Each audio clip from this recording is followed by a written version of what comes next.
que significa a política da surdez. É um livro, A Política da Surdez, um livro que enviamos a traduzir para o português, porque achamos fundamental. É um ouvinte, um autor ouvinte, que vai para a Tailândia, Owen Ridley. Parece que eu tenho um problema na boca, mas não é Ronald Reagan, é Owen Ridley.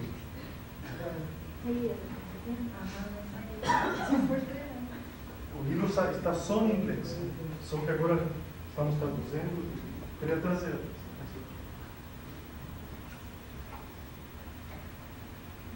A política da surdez. E essa bibliografia que fala sobre... E o livro fundamental para entender a questão da diferença, que também está em português, assim, se chama assim, Multiculturalismo Crítico.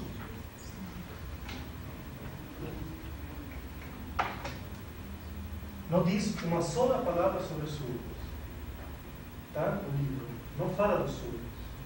Aí tomamos ideias pedagógicas que servem para a surdez. É do Peter McLaren e a editora é Cortez, de São Paulo. Um livro bem pequenino, 720 páginas. Sem figura. Sem nenhuma figura. Cortez.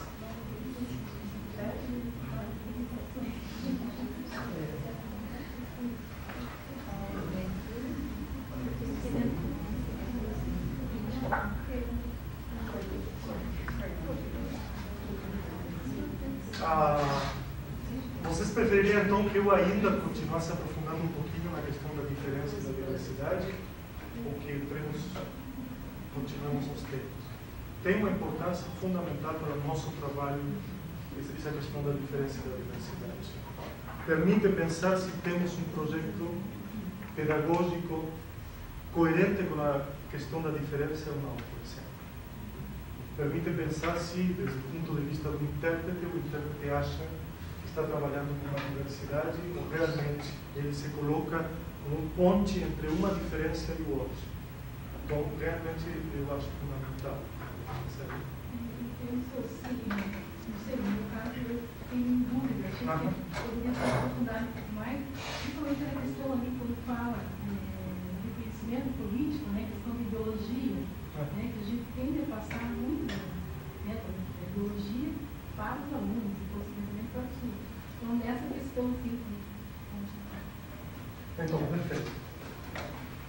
Vou a partir agora desde outra perspectiva, com outros exemplos. Vamos a tomar uma escola de surdos, qualquer que seja, qualquer escola de surdos, seja mudando, seja X ou não interessa, uma escola para surdos. Quais são as três alternativas que as escolas de surdos vêm trabalhando até agora? Vou fugir um pouquinho do tema, mas para voltar totalmente à questão da diferença. Né? Quais são as três, historicamente surgiram três formas de entender para que serve uma escola de surdos. E, por lo tanto, para que serve o professor, para que serve o currículo, para que serve a formação, etc. Uma das formas, eu vou colocar um nome que parece raro, mas que fica muito claro, e que é o seguinte. Uma dessas formas se chama ouvintismo. O que quer dizer ouvintismo? Um neologismo, tá? Uma palavra inventada, mas que tem a ver muito mais do que o oralismo como forma de ensino. Ouvintismo é construir um projeto pedagógico a partir das concepções do ouvinte. Sim? Então, construir o projeto pedagógico a partir da concepção do ouvinte. E essa concepção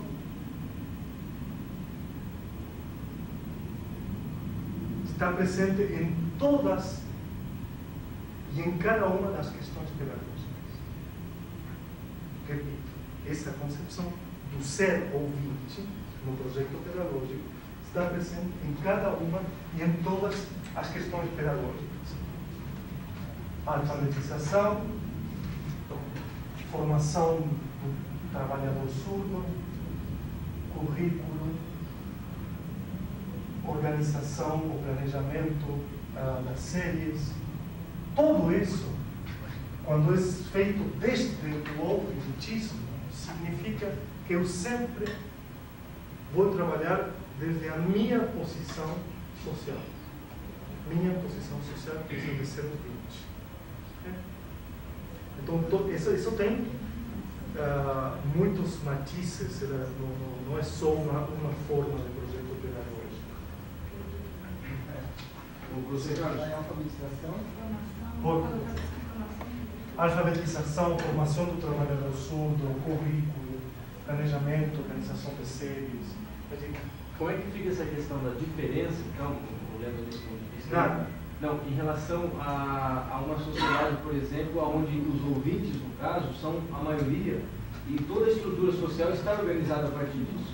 Tá.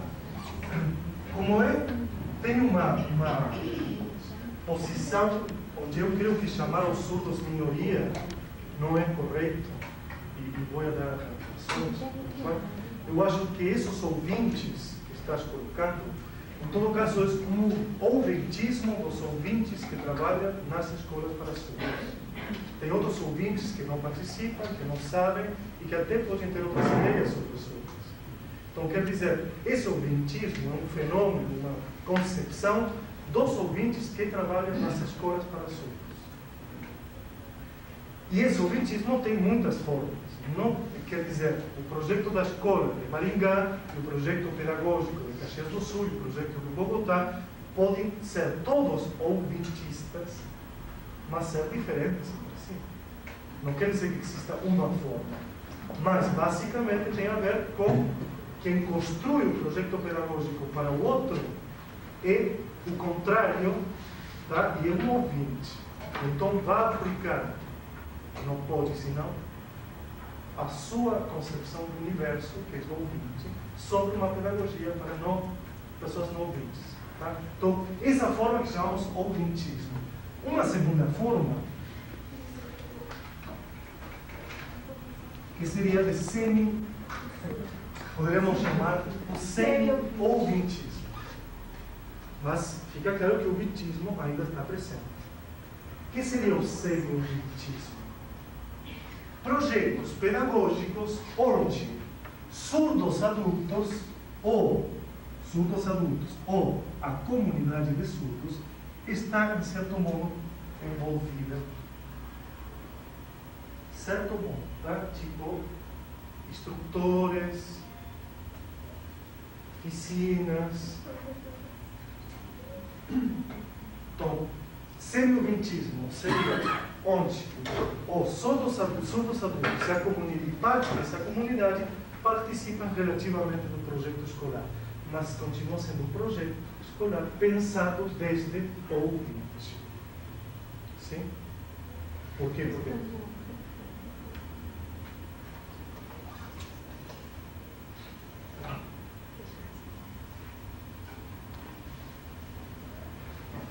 a última forma,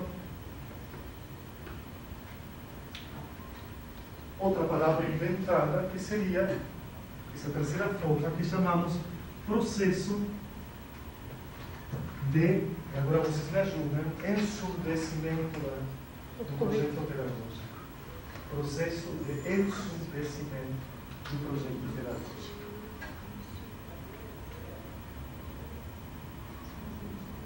Não escrevo porque seria horrível. Processo de ensurdecimento do projeto pedagógico. Mas seria a atuação dos surdos. Surdos e a comunidade que estão no planejamento político do projeto pedagógico. Então não é o surdo que está projetando. Um Apoiando surdo. o projeto. O surdo está projetando. Ele participando. Tá, ok. Mas aí ainda tem a pessoa, o ouvinte, pessoas ouvintes. Por isso o processo de ensurdecimento, isso vai ir acontecendo. como eu não tenho registro ainda nas universidades para surdos, que exista realmente um projeto surdo, eu não estou contando essa possibilidade, mas seria a quarta. Tá? A quarta seria o projeto surdo pedagógico para surdos. Nós sabemos que existiria o que se chama projeto surdo para surdez, tá? Mas temos poucos dados da existência disso. Então, para uma transformação, a escola passa do semiotivismo, se ele abrir oportunidade para a participação desse surdo, vai no processo de ensurdecimento? Tomara, Diego, tomara.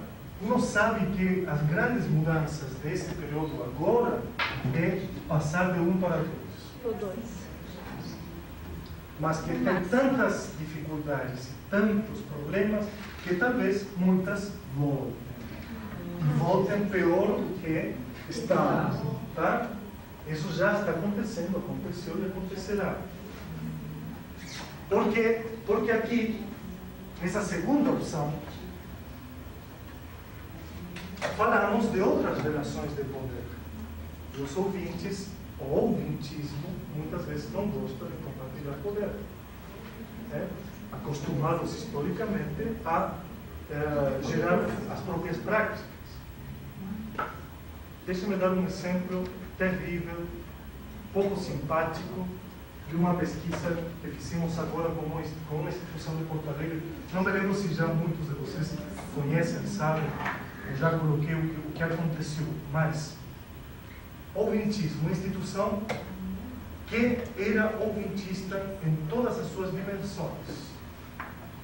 Eles decidiram organizar as séries 3 anos para cada série de escola regular.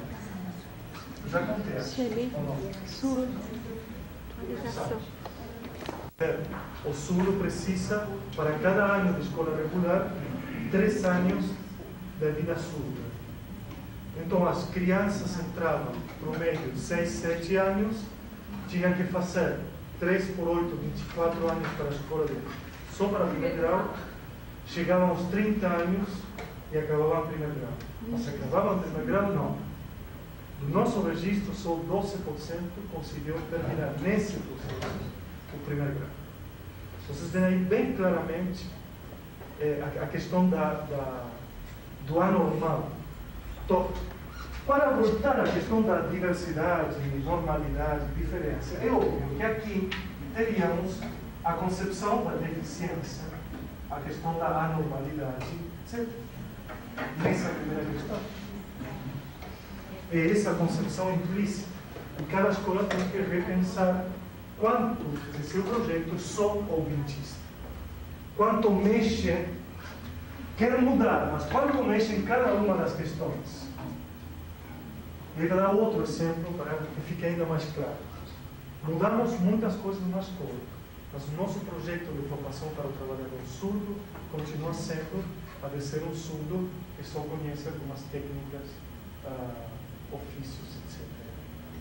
Então, aí vem outro projeto elitista, qual é? Condenar o surdo, por a nossa concepção, a ser um obreiro, um desempregado, uma pessoa não profissional. Tá? Então, aí aparece outra vez o projeto elitista. Tá? Então, é claro que esse elitismo se refere a uma concepção de deficiência e anormalidade. O que seria isso? Respondendo àquela pergunta, eu diria assim: esse semi-elitismo tem uma dupla definição. Por momentos, ela continua sendo o projeto da deficiência, o projeto da anormalidade, etc. Como sabemos? Porque escolas que dizem mudar, na verdade, continuam tratando atitudinalmente aos surdos como se fossem deficientes. Então, o currículo, para mexer sobre o currículo, mas as atitudes continuam sendo as mesmas. Isso aconteceu muito com outras comunidades. Comunidades negras nos Estados Unidos, sim, mexeram todo o projeto curricular, etc. Mas o professor branco continuava tratando mal ao aluno negro. E isso continua sendo a questão da deficiência. Então, seria uma face. A outra face é a face da diversidade. Finalmente, alguns compreendem diferença. Tá? Diversidade. Como se pode ver, observar essa diversidade? Vamos colocar no currículo alguma coisa que tenha a ver com a sua interesse. Vamos colocar assim, teatro, vamos colocar história do Sul, sim, mas não deixamos muito. É só, eu diria assim, alguns toques. Então, por isso se chama semi-ouvintista, e por isso, o semi-ouvintismo, e por isso ela tem uma concepção da diversidade e da deficiência ao mesmo tempo. Sim? No último caso, aparece só a diversidade. Incluímos surdos no projeto pedagógico. Tá? Mas sabemos que, finalmente, a última decisão vai ser sempre ouvinte, por muitas razões. A primeira, uma questão, eu diria, de como está organizado os projetos pedagógicos, as secretarias de educação, a direção das escolas. Então, sempre vai ter o projeto da diversidade, que seria uma aceitação de que estamos com crianças que têm outras formas. Então, aceitamos a língua dos sinais, tá? E creemos que essa era a grande mudança na escola. Quando, na verdade, aí começou todo o problema. Eu sempre coloco assim: onde pensávamos que terminavam os nossos problemas, realmente aí começaram. Que era o que significa uma escola usar a língua de outra comunidade. E essa problemática aí nos leva diretamente a uma questão da diferença. Agora sim. Por isso, o quarto, que não aparece aqui, mas que deveria aparecer, seria um projeto pedagógico para a diferença. Imaginar uma escola a partir do que realmente os surdos são. E então, experiência visual, e então múltiplas identidades, então língua dos sinais, então. E aí muda a concepção. Acertando um pouquinho mais. Sim. Mas hoje não tínhamos que falar das escolas. Não sei por que vocês não brigam. Será que tem professores aqui? Olha, assim. Posso apagar? Tá?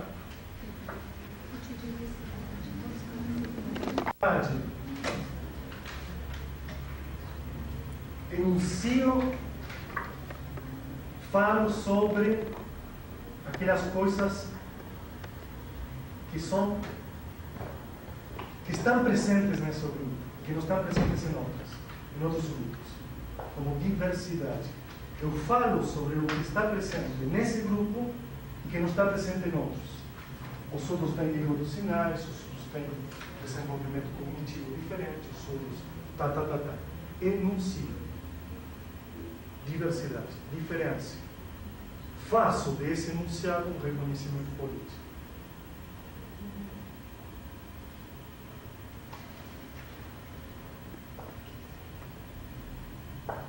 Não? Aí voltei atrás, simplesmente. No primeiro caso, o que seria? Dizer, bom, eu aceito que os surdos tenham outra língua, mas eu sou a professora e a minha língua é o português, por exemplo. Por isso, o enunciado da diversidade.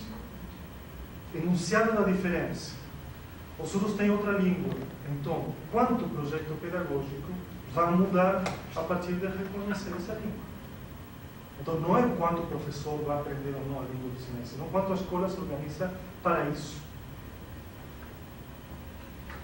Aí tem um exemplo bem interessante de como muitas escolas investiram realmente no aprendizado dos professores na língua dos sinais. Mas não investiram nada em criar as creches para que os bebês surdos aprenderam a língua dos sinais. Então aí vocês têm uma paradoxa bem interessante. Enuncia na diversidade, o professor usa como recurso da diversidade essa língua, mas politicamente não tarda o reconhecimento da língua como para que o projeto pedagógico inclua a questão da língua desde o início. Tá? Tá. Já conversamos isso no ano passado.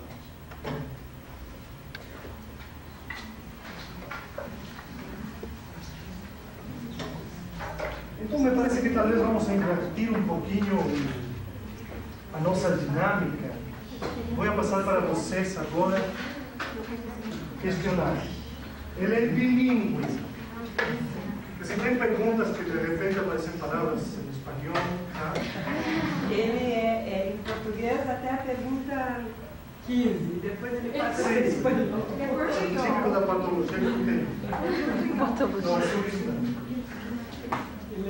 Não, ele é espanhol. Desligue.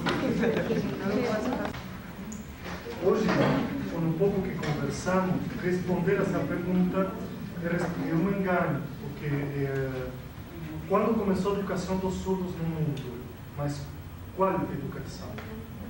A instituição escolar tinha antes algumas outras experiências educacionais não escolares, então certamente não era antes de Cristo.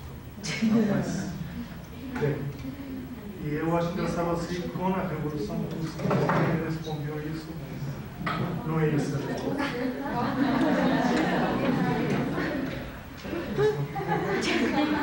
Obrigado. O outro que queria aclarar é por que colocar tantas profissões e atividades do trabalho nessas perguntas 20, 21 e 22.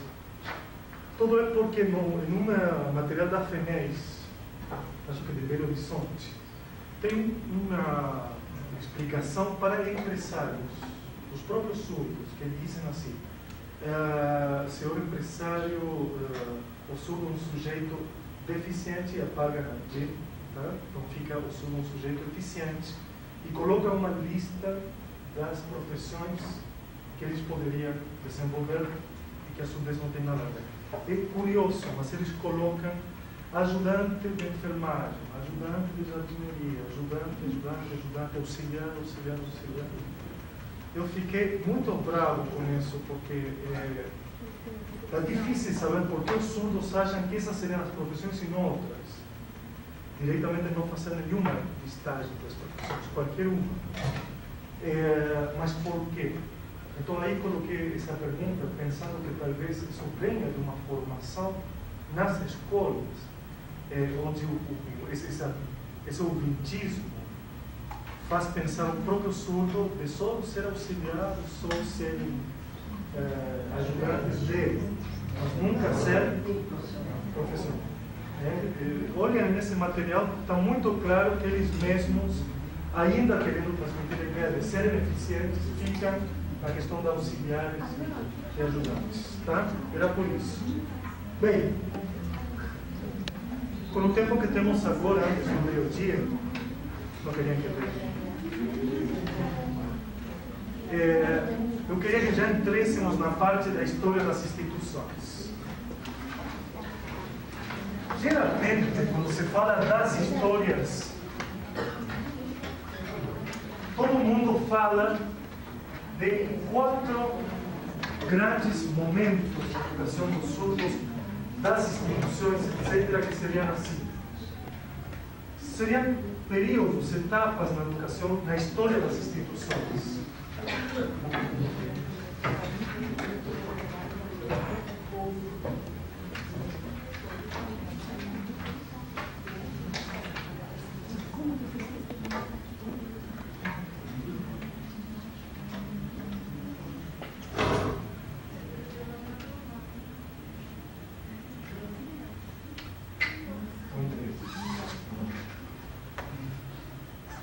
Geralmente, todos os estudos históricos tendem a nos falar da história das instituições, de seus métodos, e suas concepções sobre a pedagogia para surdos, nesses 3 grandes períodos da história.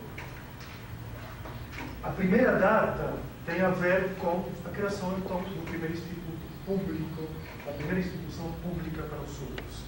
Antes disso, o que se tinha desde 1620 eram abordagens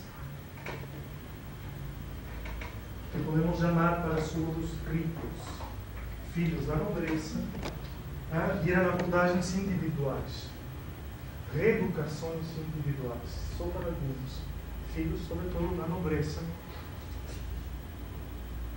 Por isso não se coloca geralmente como etapa histórica das instituições, porque alguns poucos educadores de surdos tinham propostas para todos os surdos. Só tinham propostas para reeducar aos filhos da nobreza, os filhos surdos da nobreza. Então, para a nossa concepção da história, obviamente fica como uma etapa que não caracteriza toda a história da educação. Só caracteriza um período de esforços individuais. Tá?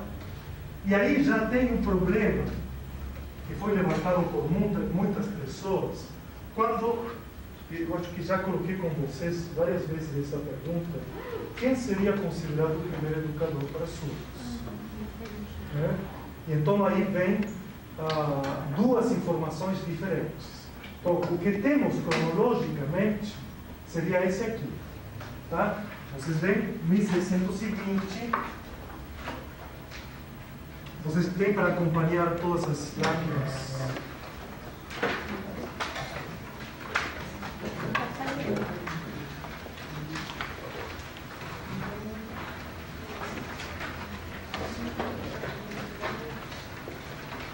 Então, se diz que esse seria o primeiro livro sobre a surdez escrito por o primeiro educador dos surdos. Se diz só porque, cronologicamente, ele aparece em primeiro lugar. Agora, não sei se vocês chegam a ler no texto do Xerox, Redução das letras e arte para ensinar a falar aos mudos. Esse é o título do livro. Tá? Por João Paulo Bonetti, e está dedicado o livro a Dom Felipe, que era o rei da Espanha, e que tinha um filho surdo, e que pagou muito bem para que Dom João Paulo Bonetti reeducasse seu filho. A nobreza não podia ter filhos deficientes. Me diga. Diz que é o primeiro livro escrito para o surdo? Para. Quer dizer, Bonetti era um militar, tá? Que depois foi padre, e ele só trabalhou com uma ou duas crianças surdas, filhas da nobreza. Se diz que é o primeiro texto escrito para surdos, não é para surdos também, não. É um método que aparece aqui divulgado nessa época e ponto. Só que eu estou colocando que isso não formaria parte tanto da história, porque realmente o início da primeira instituição pública aparece muito depois. Aí vocês têm outra lâmina, e aí sim parece ser a primeira vez onde aparece um alfabeto manual. O livro tem muitas páginas, só que a maior parte delas são esses desenhos. Né? Por primeira vez se publica um alfabeto manual completo. Agora, para que era esse alfabeto manual? Tem muita discussão se o João Paulo Bonetti trabalhava usando o alfabeto manual, se queria ele ensinar a língua de sinais aos surdos, etc. Só que no texto se diz que ele usava o alfabeto para ensinar a pregar aos surdos. E que então, quando o surdo tinha que fazer consoante cada A, já estava dizendo Ave Maria, Puríssima, com a B, e assim continuava. Quer dizer que isso não era um alfabeto, sino uma marca do início da oração religiosa. Então, simplesmente o que ele ensinava era que quando iniciava o prego, se diz, a pregar, então eles colocavam na A que queria dizer toda a primeira parte da oração. Eu sabia, assim continuava. Então, isso não constitui, talvez, um alfabeto manual, e isso, em todo caso, vai ser aclarado depois, quando falemos da história das línguas de sinais. Porque o alfabeto forma parte dessa história. Quem criou esse alfabeto? De onde vem o alfabeto manual? Como ele chegou a ser universal e como ele mantém características em cada país, etc. Bem, mas eu estou falando aqui que em 1785 se cria a primeira instituição pública para surdos, o Instituto Nacional para Jovens Surdos em Paris. Essa instituição foi criada por um outro religioso, Charles Michel de Lépée.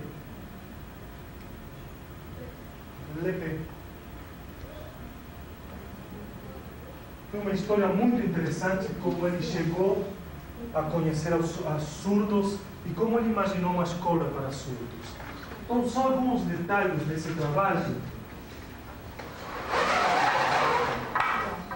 Porque o problema que temos é que todo mundo acha que o Lépée também foi o primeiro educador dos surdos. Lépée conheceu duas irmãs surdas que moravam perto da casa, velhas, duas irmãs velhas surdas, que tinham algum problema com... Estou fazendo uma cronologia, simplesmente, tá? Duas irmãs surdas, velhas, ele conheceu essas irmãs e começou a aprender a língua dos sinais. E aí ele pediu verbas ao Ministério da Instrução Pública, na França, para criar essa escola pública para surdos.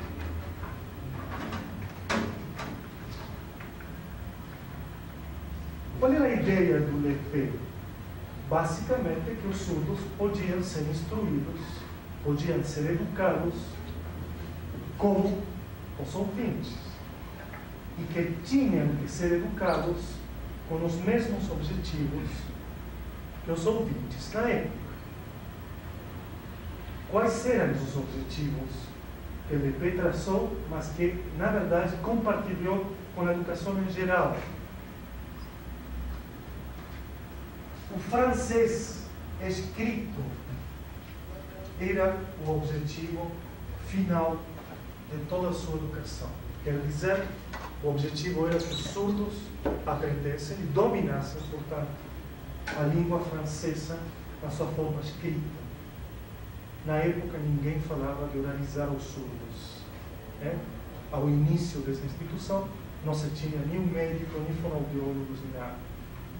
Então, o objetivo era o ensino do francês escrito, porque na época era considerado, sim, a forma de se integrar à sociedade. Então, ele juntou dentro da instituição, sobretudo, os surdos pobres das periferias de Paris. Ele conseguiu trazer todos esses surdos para dentro da instituição, para morar na instituição, para viver dentro da instituição, criando por primeira vez, sem querer, talvez, a língua dos sinais francesa. A pergunta seria, estou indo muito rápido? Não. A pergunta seria, existia antes do Lépée a língua de sinais francesa? Ou só a partir de criar uma instituição pública e criar uma comunidade que mora dentro dessa instituição é que se pode falar da língua de sinais francesa?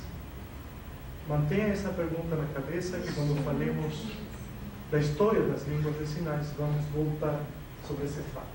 O que sim se sabe é que o Abad Lépée conseguiu usar a língua dos sinais como meio de instrução.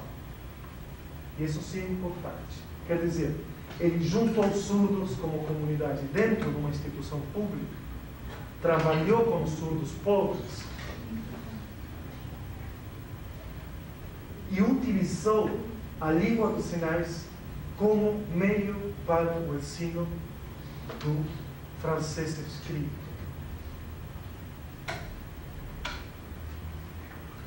Mas se lembra a Lépée como o primeiro educador que trabalhou em comunicação total. No sentido seguinte, quer dizer, o Lépée, que foi reconhecido por os surdos, por ser o primeiro educador público, por ter tirado da periferia do país e da pobreza os surdos, por ter criado uma comunidade, etc., que isso seria a parte positiva da lembrança do Lépée, também lembramos Lepé porque ele trabalhou a partir de uma concepção que hoje pode ser chamada de comunicação total ou bimodal. Por quê? Porque para o ensino do francês escrito, ele criou sinais que aproximassem a língua dos sinais dos surdos com o francês escrito.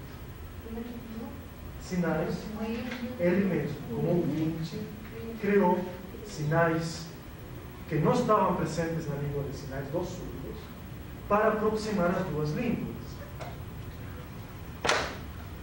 Nos seus textos, ele diz claramente que ele precisou criar sinais para artigos, para conjunções, para preposições, para que os surdos compreendessem os textos escritos em francês.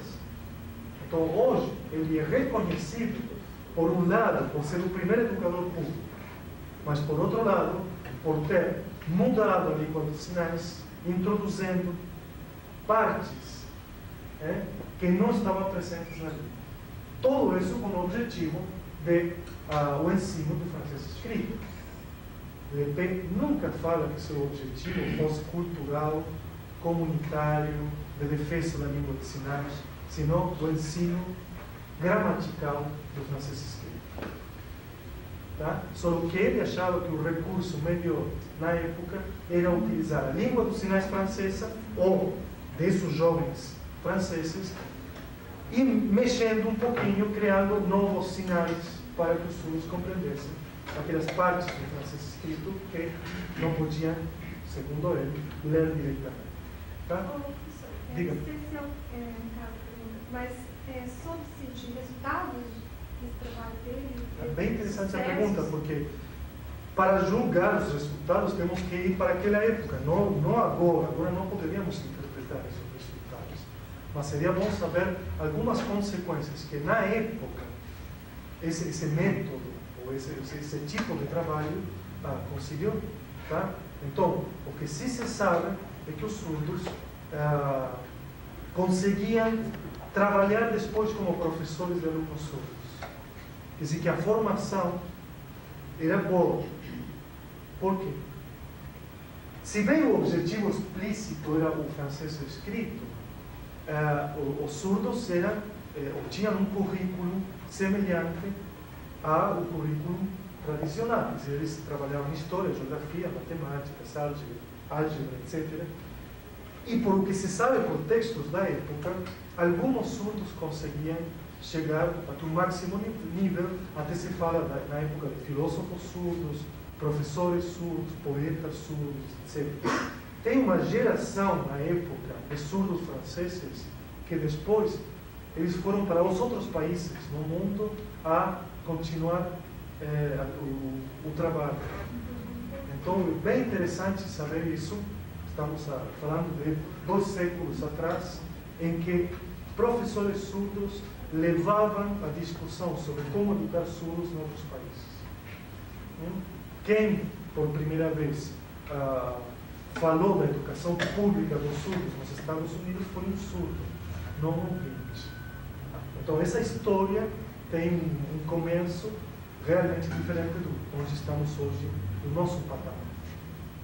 Pensem vocês que estamos tentando voltar algumas ideias do passado, no qual o papel dos adultos surdos era fundamental. Agora, quanto ao ensino da escrita, isso aí é impossível julgar agora. Sabemos que hoje, aplicando os mesmos sistemas, os surdos não aprendem o português escrito, o espanhol escrito. Sabemos isso hoje.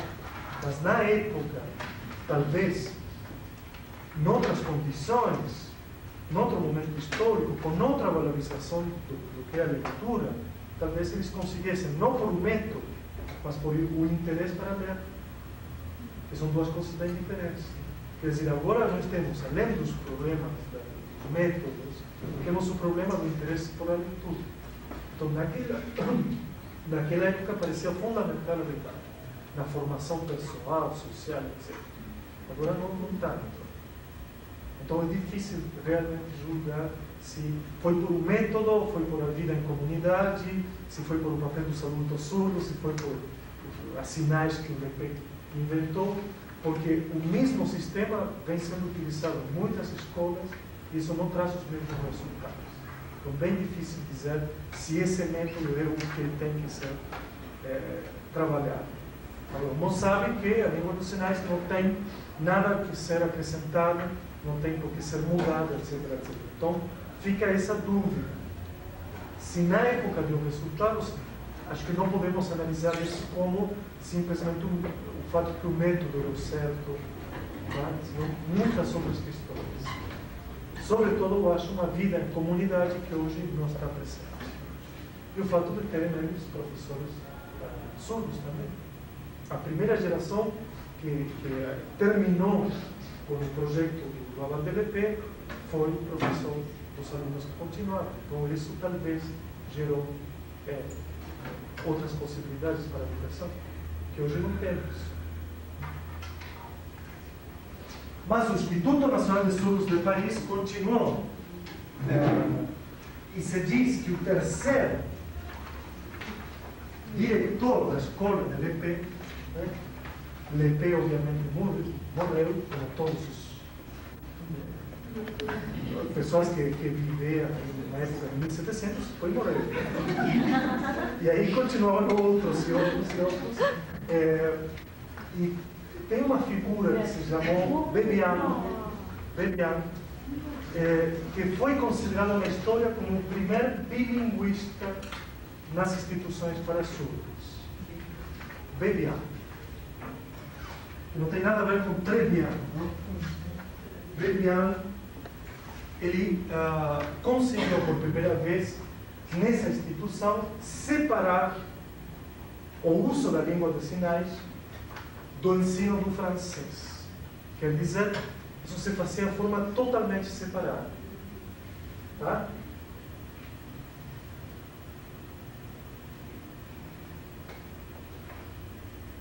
Vocês não poderiam perguntar, e o ensino do oral, da fala nessa época?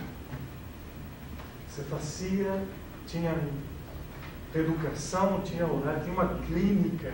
Tinha fono. Tinha fome, Eles tinham como preocupação o ensino da fala naquela época. Imaginem vocês não ter nenhum recurso para poder ensinar tecnologicamente. Não tinha nada. Só para que tenham uma ideia de como se faziam as avaliações audiológicas na época. Se colocavam na fila de surdos.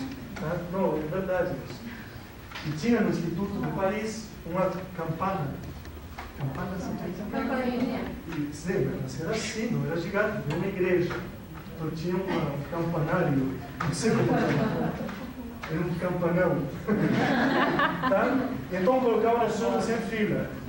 E primeiro 1 metro. E sonava. Tá? E os surdos ficavam assim. Então o médico do instituto marcava a que distância o surdo ficava totalmente irritado. E essas eram as marcas da deficiência. Treinamento auditivo, né? Isso. Nós fazíamos antes.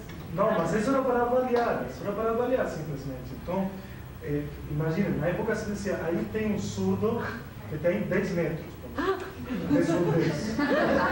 Era a distância que ele sentia a campana. Bom, mas tinha um médico que se chamou assim, Itardi. Depois vocês vão acompanhar toda essa história nesse pequeno texto do O Direito ao Silêncio. Daí se contam algumas histórias. Tinha um médico, Itardi, que trabalhava dentro do Instituto Nacional de Surdos de Paris. E ele começou a dar aulas do francês oral. Só que fechava nas aulas, abria nas aulas, fechava. Ele não conseguiu ter uma sistemática de trabalho no ensino do francês oral. Tá? Então, por isso não podemos dizer se na época se ensinou sistematicamente, se era uma preocupação. Talvez era uma preocupação do médico, mas não da sociedade.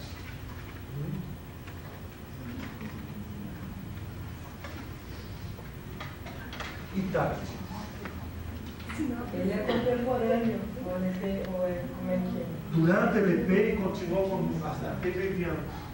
porque ele era mais jovem que ele foi quando começou. Então, conseguiu. Talvez vocês ouviram falar do Tarde como aquele médico que tentou recuperar uma criança selvagem, né? A selvagem do Aveyron. Não sei se alguma vez ouviram a história.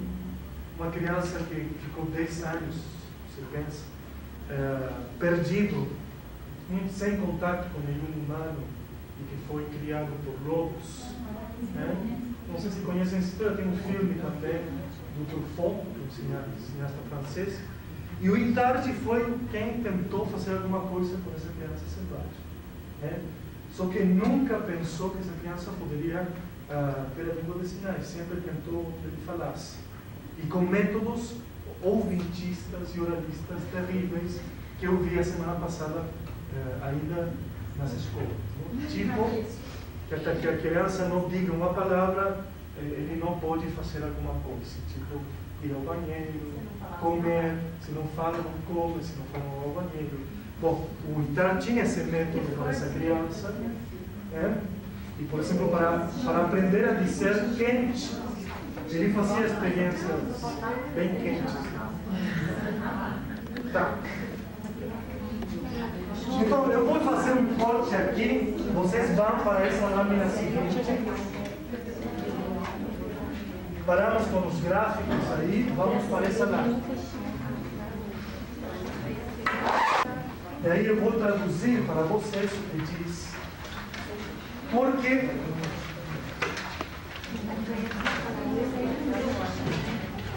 acharam?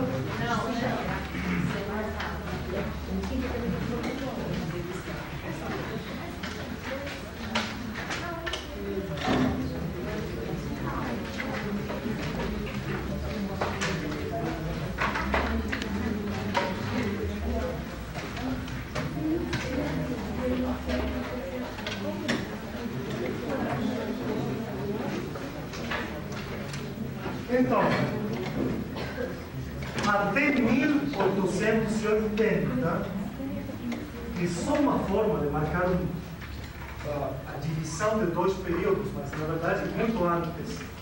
O que sabemos sobre a educação dos surdos, as instituições, é mais ou menos o seguinte. Primeiro, que os surdos participavam num debate cultural e educativo do seu tempo. Tá? Sabemos por textos escritos, sabemos por os livros em geral, que os surdos participavam desse debate antes de 1880. Tá? Sabemos também que os adultos surdos eram professores das crianças surdas. Existe uma época que, por exemplo, nos Estados Unidos, quase os 100% dos professores para surdos eram surdos. É estatística que depois começou a cair a partir de 1880. Terceiro, que a primeira língua dos surdos era, dentro das escolas, a língua de sinais. 4. Sim, desculpe.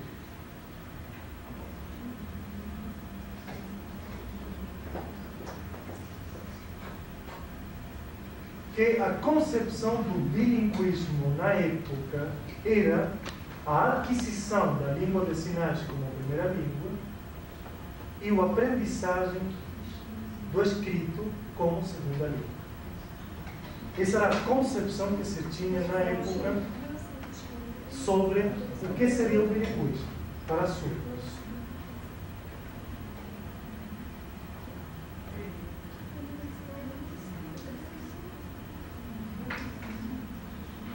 Tá? Como? Interpretando.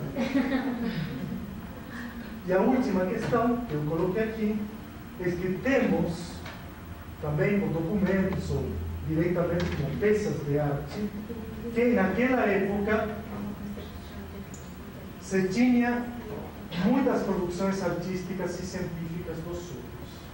Surdos biólogos, surdos geógrafos, surdos filósofos, surdos que faziam esculturas, surdos que faziam teatro, Antes de 1880, nós temos muita documentação que nos fala de uma quantidade de surdos, obviamente estou falando da Europa. Não estou falando que na América Latina tinha, senão estou falando da Europa.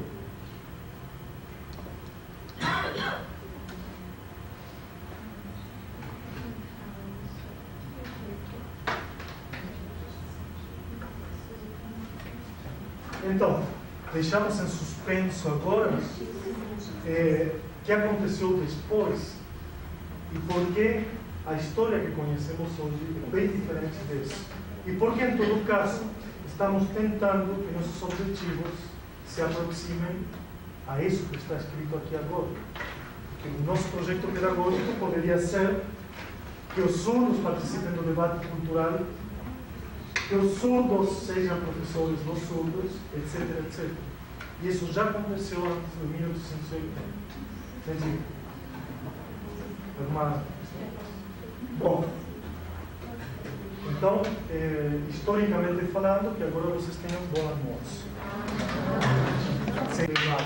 A que esse congresso legitimasse o oralismo como forma de trabalho.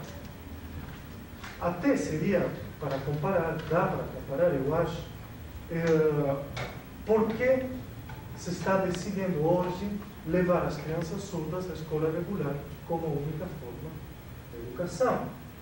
Também seria absurdo se nós pensarmos só numa razão, uma. Todos têm o mesmo direito, vão todos à escola. Tem um monte de razões, de trás, de lado, acima, abaixo. Quer dizer, nunca uma legitimação de uma ideia ocorre na hora. Ela tem toda uma história que um tem que procurar e saber, bom, qual foi o papel da medicina nesse congresso para que se legitimem essas ideias. E as ideias filosóficas sobre o homem talvez não influenciaram nessa decisão, e as religiosas, porque toda a educação dos surdos estava nas mãos dos religiosos na época. Então, o que opinava neles sobre os surdos que só usavam a língua de sinais? Então, de aí vem toda uma pesquisa sobre por que o Congresso de Milão legitima o oralismo e por que isso depois chegou a todos os países do mundo. Então, para entender essa questão, eu vou colocar algumas das hipóteses que nós conhecemos e depois vamos ler o texto que temos, todos vocês têm, de algumas intervenções que ocorreram durante o Congresso de Milão. Então, a primeira questão. Se eu afirmei na primeira parte da manhã que os surdos, todos eles adquiriam a língua de sinais, que todos eles eram professores, profissionais, etc., que a pedagogia colocava a questão do bilinguismo como objetivo, que o ensino da escrita era importante. Então, como agora eu justifico o contrário, desde o ponto de vista pedagógico? Porque eu poderia dizer, bem, o Congresso de Milão avaliou tudo o que vinha acontecendo na educação dos surdos e decidiu mudar, porque realmente os resultados eram fracos, eram ruins, etc. Mas nada disso aconteceu. Os resultados eram muito bons. Eu já tentei colocar para ti que me parece para você, que me parecia que a situação pedagógica não era uma situação como para pretender mudar tudo. Então, obviamente, a primeira pergunta, que é: existiram razões pedagógicas para mudar os projetos pedagógicos da língua dos sinais para o oralismo? A resposta é não. Nenhuma das argumentações do Congresso de Milão foram pedagógicas. Ninguém falou assim: olha, as instituições com língua dos sinais fracassaram, os adultos surdos não estão alfabetizados, eles não têm acesso à informação. Não. Eu revisei os anais do Congresso de Milão, da primeira à última página, também que eram 5. E não tem uma sola frase que diga o oralismo tem que começar porque a língua dos sinais foi um fracasso pedagógico. Ninguém fala assim. Quer dizer que as razões têm que ser procuradas noutras áreas do conhecimento.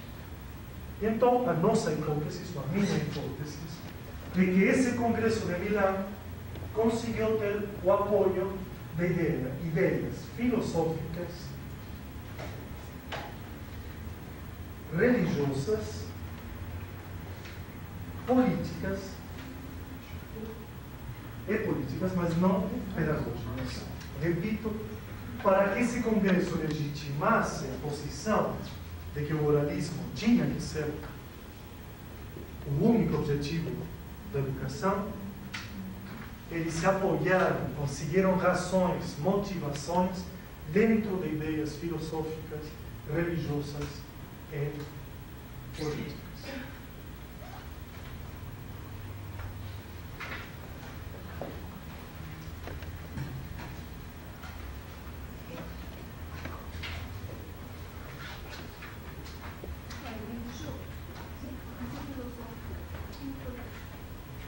Vamos a pensar um pouquinho a questão filosófica. A ideia do homem, a ideia da razão, a ideia da abstração, a ideia da palavra. Até que Débora não pegue isso. Até que você não pegue isso.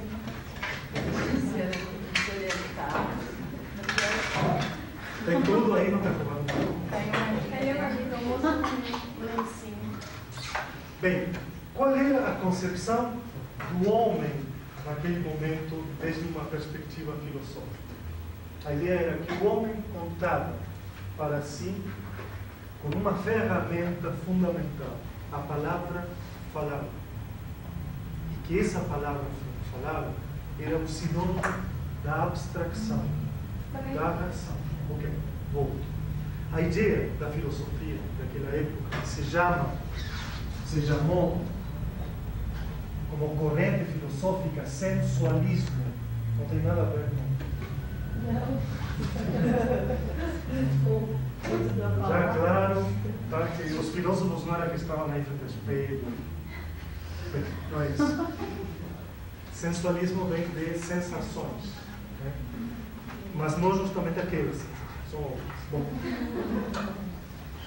E aí, então, a ideia-chave, a ideia central dessa perspectiva filosófica é que o homem é homem porque ele tem a palavra falada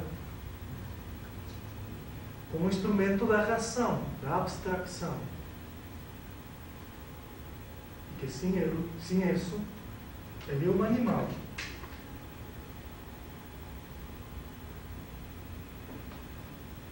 Então, vocês vejam.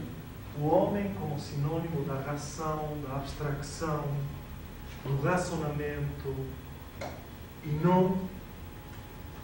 Bom, e que isso, a abstração, a razão, tinha tudo a ver com a palavra falada. Tá? Mientras que, e temos depoimentos da época, os gestos eram o que convertia ao homem em um ser primitivo. Porque o gesto era um sinônimo, era parecido ao concreto. Então eles faziam essa oposição entre o homem racional, abstração, palavra. O animal concreto, não racional, e os gestos ficavam mais do lado do animal que do homem. E durante o Congresso, muitas pessoas falam, suas colocações, que o uso da fala faz com que os surdos sejam homens. E os gestos os transformem em animais irracionais. Está claro? Então, implicitamente aparece assim um certo apoio de uma filosofia que permitia mostrar que o surdo com sinais era um animal e que o surdo com a palavra falada podia ser um homem como os homens. Hoje ainda, quando uno está ouvindo frases como parece um macaco, quando usa a língua de sinais, né, parecem bichinhos, animais, está sentindo a volta desse cheiro da questão de que só a palavra falada nos faz humanos e que todos os outros sistemas de comunicação nos fazem, de alguma maneira, ser não humanos. Né? E o surdo passou a ser uma metáfora do não humano, apesar que ele tinha demonstrado que podia ser filósofo, escultor, artista em geral, através da língua dos sinais. Esse congresso, a partir de uma posição filosófica, consegue mostrar o contrário. Não tem nada de pedagógico como discussão, senão que o que